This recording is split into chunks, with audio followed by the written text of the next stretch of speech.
Dr. Jeffrey Chicchini, eu queria que o senhor comentasse também o fato de que a própria defesa, né, do Felipe Martins, o senhor e os advogados parecem estar sendo arrolados também nesse inquérito, né, pelo que eu vi, pelo seu comentário, por conta de talvez alguma ligação com Eduardo ou Jair Bolsonaro, alguma intervenção no processo. Você pode dar mais detalhes desse caso? Então, o que acontece? Ficou muito claro, tá? Ficou muito claro que não existiu trama golpista. Você tem um processo de 78 terabytes. Nunca no Brasil você teve um processo de 78 terabytes. E durante a instrução processual, ou seja, na fase judicial, os 4 núcleos desmontaram a trama golpista. Então é um processo que caminha para o fim, que não tem qualquer prova de culpa. Veja, 78 terabytes é 1 bilhão de páginas, gente. Você não tem sequer a minuta do golpe. A minuta que eles dizem que foi feita, ela não existe. É uma aberração jurídica. Tudo que você tem é o Mauro Cid. E o Mauro Cid disse para mim, isso está gravado em audiência perante o Alexandre de Moraes, ele disse para mim que não houve plano de golpe, que não houve trama golpista. O Mauro Cid, que é um delator que apresenta mais provas contra o juiz do que contra os acusados. Então o processo que está caminhando para o fim, o que fica claro desses novos vazamentos? Né, que eu achei maravilhoso. Eu achei maravilhoso terem vazado isso, sabia? Tem muita gente olhando para esse vazamento como algo, nossa, isso foi horrível. Não, eu achei maravilhoso, porque mostra mais uma vez que eles não têm prova de golpe.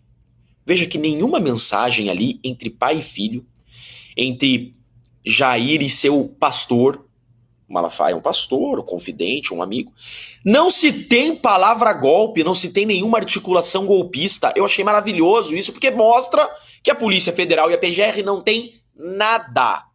Tudo que eles estão tentando fazer agora é enfraquecer a força política do Bolsonaro, do Eduardo e do Malafaia. E isso, inclusive, constitui crime de abuso de autoridade.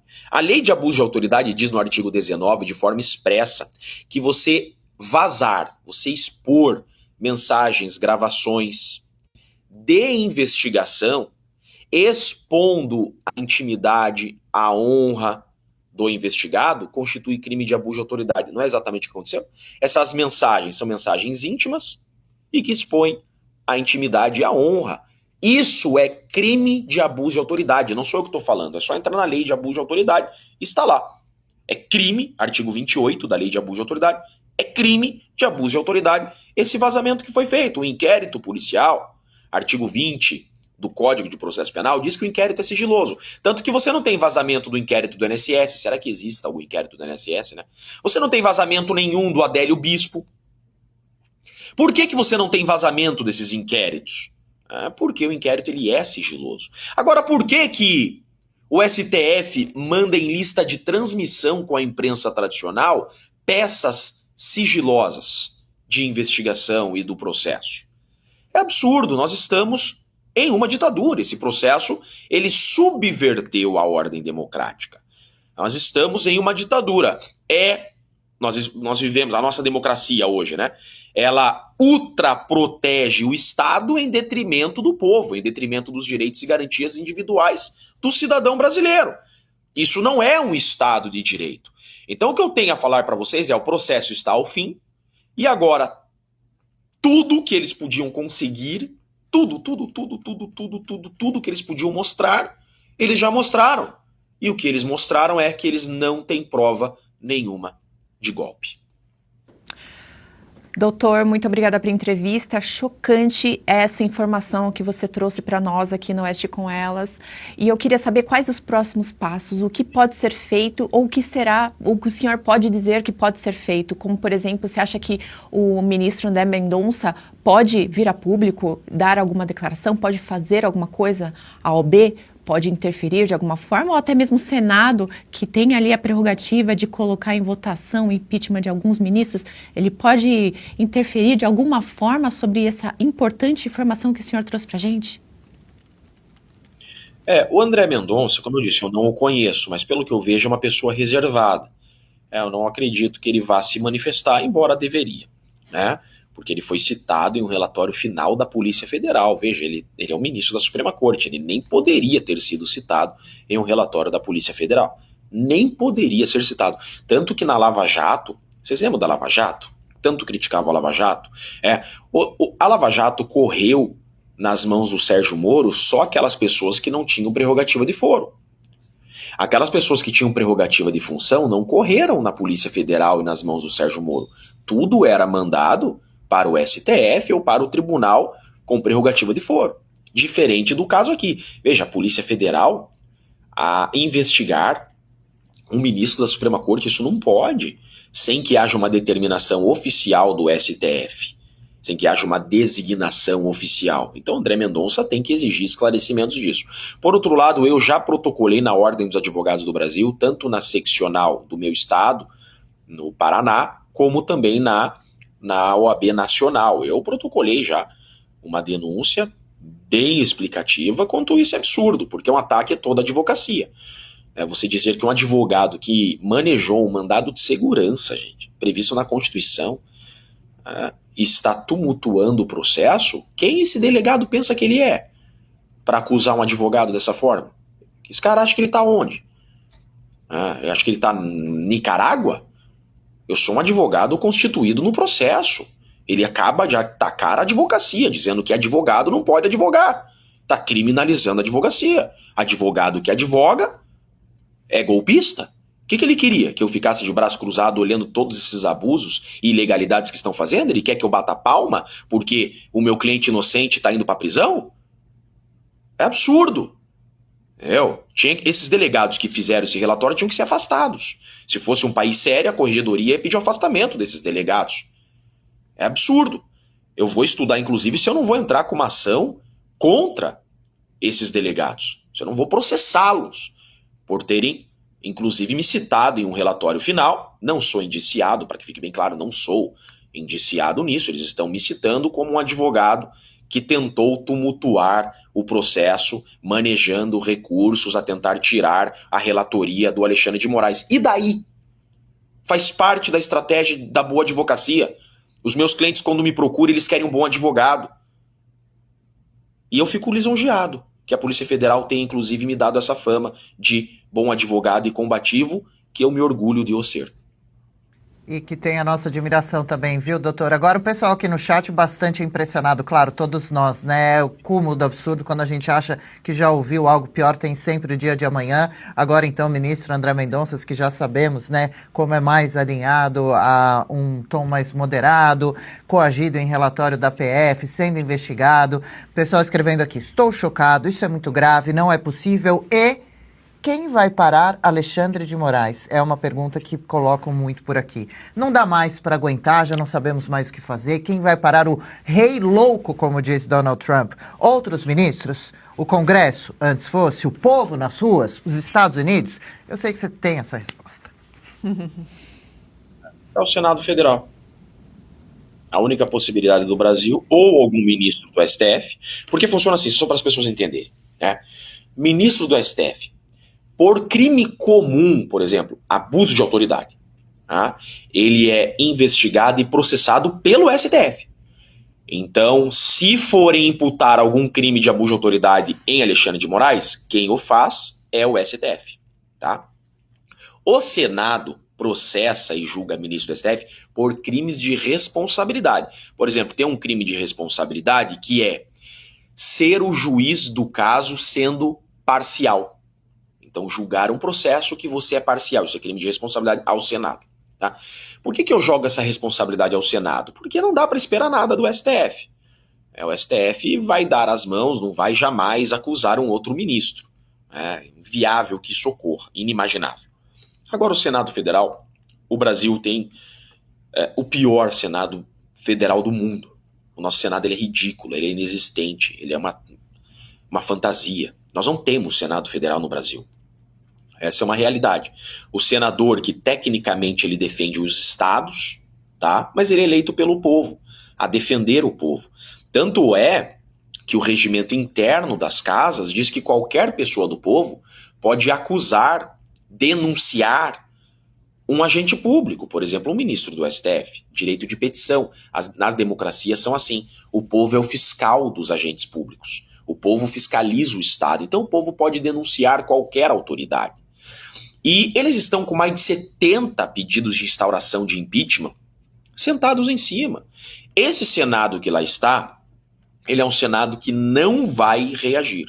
Então o Brasil vai ficar sangrando até 2027. Isso eu falo para vocês. Até 2027 não tem o que fazer.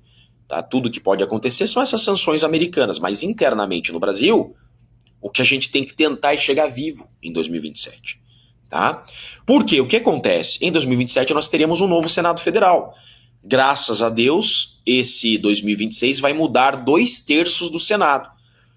Se o povo aprender a votar, aí votar em representantes sérios, em representantes honestos, que tenham capacidade técnica a agirem, teremos um Senado mais justo, um Senado com coragem e um Senado que exerça seu papel constitucional. E aí sim podemos sonhar com um Brasil melhor, porque é dever do Senado impedir que esses abusos do Alexandre de Moraes ocorram. Cabe ao Senado frear o Alexandre de Moraes. Mas eu não vejo hoje essa possibilidade com esse quórum que lá está. Nós temos 3 senadores que agem com coragem dentro de 81. É inviável esse número. Agora, 2027, podemos ter um outro Brasil.